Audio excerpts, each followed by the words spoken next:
Doutor Miguel Josino, primeiro eu queria que o senhor explicasse um pouco como é que vai ser a iniciativa do governo em relação ao plano de cargos e salários. O governo já tem definido que vai entrar realmente com ação, com a representação no Ministério Público Federal, e qual a base legal dessa iniciativa? Inicialmente eu quero agradecer a oportunidade de estar aqui e prestar esses esclarecimentos. Na verdade, essa é uma das possibilidades, se exauridas diversas outras que nós estamos tentando viabilizar. Há um consenso no governo de que o servidor público, ele merece, ele faz jus a esses aumentos. Esses aumentos ainda são insuficientes para recompor um estado de degradação dos vencimentos dos servidores públicos do Estado do Rio Grande do Norte, notadamente do Poder Executivo. Só para que vocês tenham uma ideia, um coordenador que dentro de uma estrutura administrativa de uma Secretaria de Estado, depois do secretário e do secretário adjunto, a terceira pessoa mais importante, um coordenador, ele recebe bruto R$ 3.200. Então o servidor público do Rio Grande do Norte, do Poder Executivo, ganha muito mal, é muito mal remunerado. E nós precisamos encontrar uma solução, porque são 14 planos. Esses planos foram aprovados no ano de 2010. Há um entendimento da Controladoria Geral do Estado de que esses planos não poderiam ter sido aprovados porque o Estado já estava dentro do limite prudencial. Em todas as leis há uma chamada cláusula de barreira, quando diz que os planos serão implementados quando o Estado sair do limite prudencial. Isso, existe um artigo em cada lei dessa estatuindo isso, dizendo isso, mas é certo que a questão ela foi em parte judicializada. Alguns sindicatos, o sindicato da administração indireta, dos servidores da administração indireta, judicializou, IDEMA, Fundação Zé Augusto, outros órgãos, DETRAN. Essa questão foi judicializada e no Poder Judiciário a tese do Estado, a tese defendida pelo Estado, ela não vingou, ela não foi exitosa e há decisões determinando a implantação. Há aí um detalhe, que em ações semelhantes a essa, por exemplo, na GTNS, o Egrégio Tribunal de Justiça determinou que a implantação só ocorresse depois do trânsito em julgado. Diferentemente, nessas ações do plano, o Tribunal de Justiça, por maioria, é bem verdade, determinou a imediata implantação dos aumentos concedidos pelos planos. E a Procuradoria-Geral do Estado, num desses processos, mais especificamente no processo da Fundação José Augusto, tentou, perante o Superior Tribunal de Justiça, uma medida chamada suspensão da segurança, e nós não obtivemos êxito. Essa decisão ela deve estar sendo publicada no Diário Oficial de sexta-feira, hoje, dia 1º de fevereiro, e estamos aguardando a subida do recurso para que a discussão seja ampliada agora num foro, num tribunal superior, no caso o Superior Tribunal de Justiça. Quais são os pontos que o senhor considera assim que demonstram, que comprovam a inconstitucionalidade desses planos? Veja, a inconstitucionalidade do plano, a aparente inconstitucionalidade do plano, a gente do ponto de vista como professor de direito, a gente tem que ter o cuidado e o zelo de colocar a questão nesses termos, porque a lei de responsabilidade fiscal veda, e é uma lei complementar federal, ela veda a concessão de aumentos quando se está acima do limite prudencial, né? Nós estamos no limite prudencial.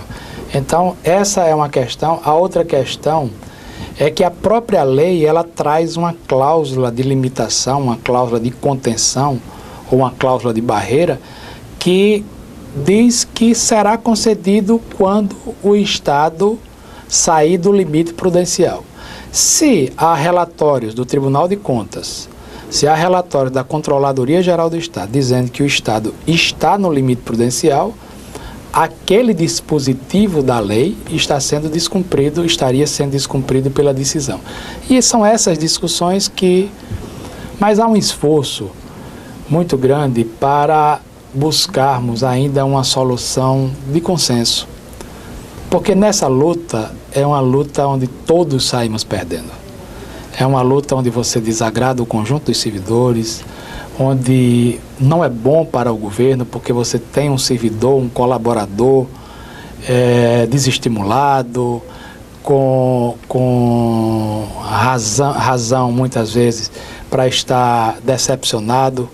Então, o ideal seria que todos nós conseguíssemos sentar à mesa, espíritos desarmados, né, pensando unicamente no interesse maior da sociedade e, evidentemente, buscando uma solução conciliadora ou conciliatória para esse problema, que é um problema que preocupa não só a Procuradoria-Geral do Estado, mas todo o conjunto dos auxiliares da governadora Rosalba Ceará. Doutor Josino, os planos eles foram implantados não uniformemente, né, para umas categorias e outras não.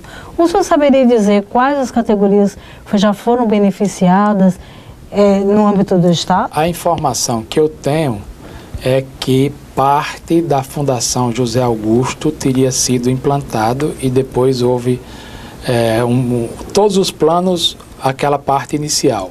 E o da Fundação José Augusto se chegou a fazer um contra-cheque e depois esse contra-cheque teria sido suspenso ou cancelado. O governo está questionando a inconstitucionalidade. Também vai questionar nesses casos onde já foi implantado o plano de cargo? Não é propósito do governo ou da Procuradoria, não é essa a orientação da Procuradoria fazer esse tipo de questionamento.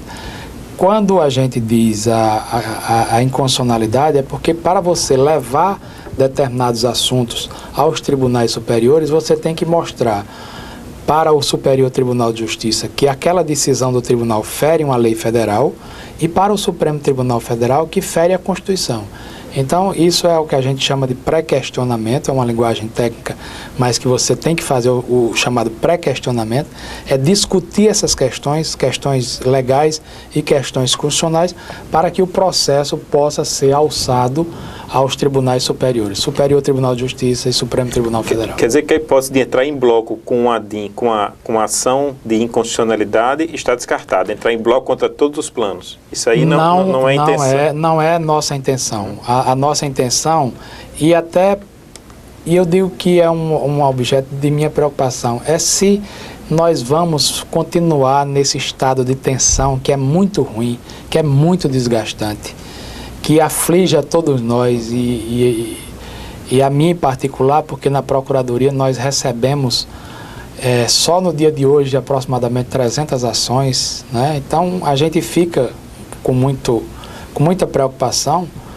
e é nosso dever alertar de que a estrutura de defesa do Estado talvez não seja suficiente para a gente fazer face a esse volume de ações, de demandas, né? E talvez, por isso é que eu digo que não se cogita do ajuizamento de uma ADIM. É uma possibilidade? Porque a Constituição ela confere tanto à governadora como à mesa, como ao próprio Ministério Público, essa legitimidade para ir direto ao Supremo Tribunal Federal. A governadora já sinalizou que ela não pretende fazer isso. O que nós debatemos na Procuradoria era tentarmos uma audiência com o Procurador-Geral da República para colocar à Sua Excelência esses pontos de divergência e buscar, porque de repente o procurador sinaliza com a constitucionalidade da lei, não é? Que é uma possibilidade, porque se você faz uma representação e ele diz, eu não vislumbro inconstitucionalidade nessa lei, ou nessas leis, ele sinaliza o contrário, com a constitucionalidade, é o que a gente chama de sinal trocado. E aí essa ação ela teria, digamos assim, praticamente ela perderia toda a discussão, porque nós teríamos uma palavra abalizada do Procurador-Geral da República. Então, que o assunto vai ser levado ao Procurador-Geral da República, vai. Isso é uma decisão tomada. Não, esse é um assunto que está em estudo. Esgotadas as tentativas, exauridas as tentativas que nós estamos tentando retomar de negociar, de chegar e mostrar, nós temos um volume muito grande de ações, muito provavelmente essas ações terão o mesmo destino aqui no Tribunal de Justiça, porque já tem vários precedentes.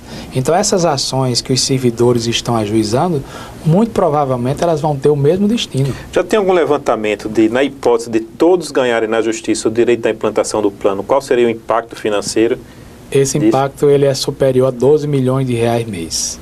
O senhor chegou a falar em colapso, né, do Estado, se tivesse que cumprir realmente todos os planos. Isso é uma realidade hoje no Estado? É uma realidade porque o Estado ocorre um fenômeno do chamado superendividamento. Se é certo, e é certo, que a arrecadação de ICMS ela vem subindo mês a mês, isso é uma verdade incontestável, os números estão aí.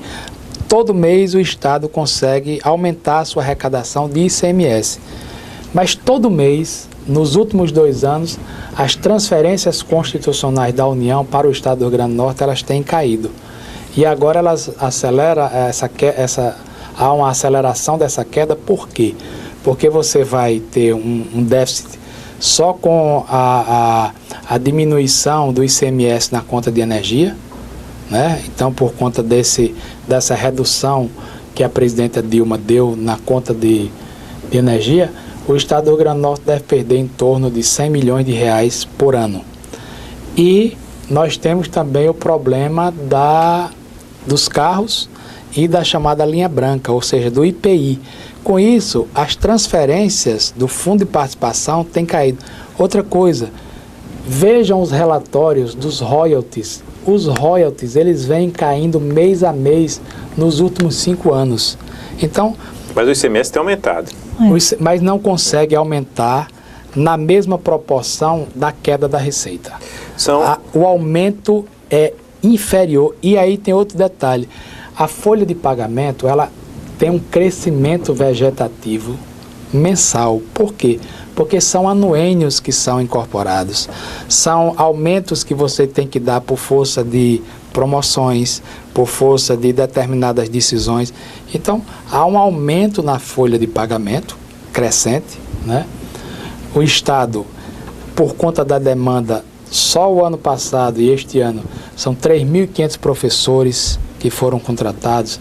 E aí você tem médicos que ainda são poucos, mas que são contratados. Então, o que é que você tem? Você tem a despesa fixa, inclusive com os aposentados, porque você sai da folha, mas você vai para o fundo previdenciário para pagar a aposentadoria de quem se aposenta, e você tem a obrigação de repor aqueles quadros que começam a faltar das aposentadorias. Então, a despesa é sempre crescente e a receita, infelizmente, não acompanha o crescimento vegetativo da folha. Seria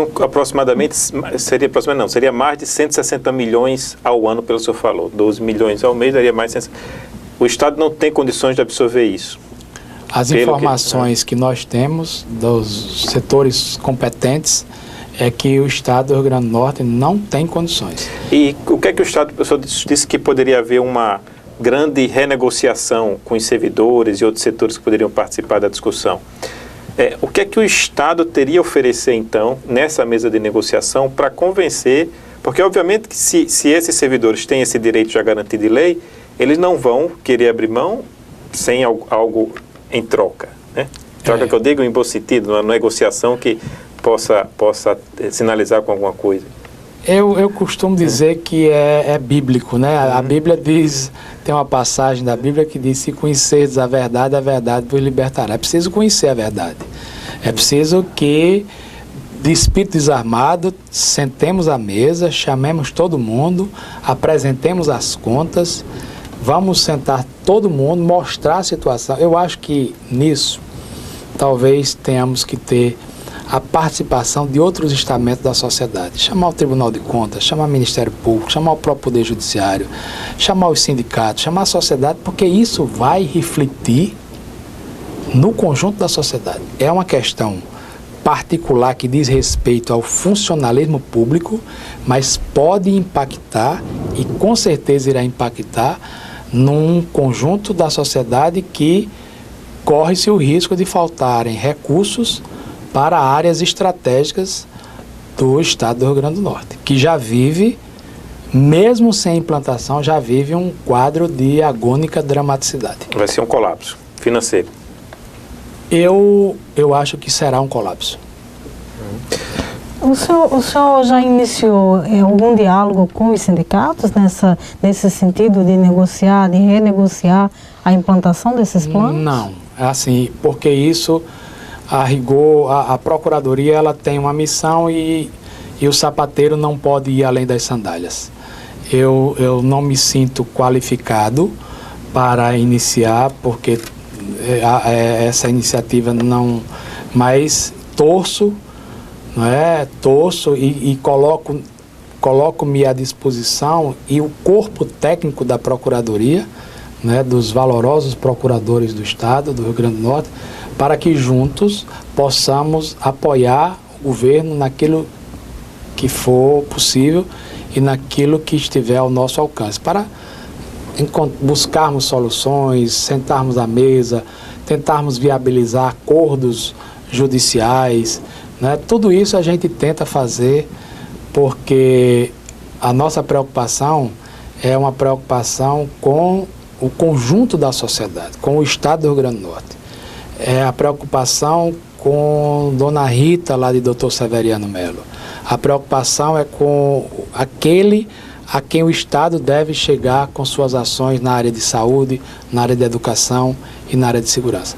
E às vezes eu temo que o Estado tendo mais esse ônus, digamos assim, de uma vez, eu temo que as nossas dificuldades aumentem.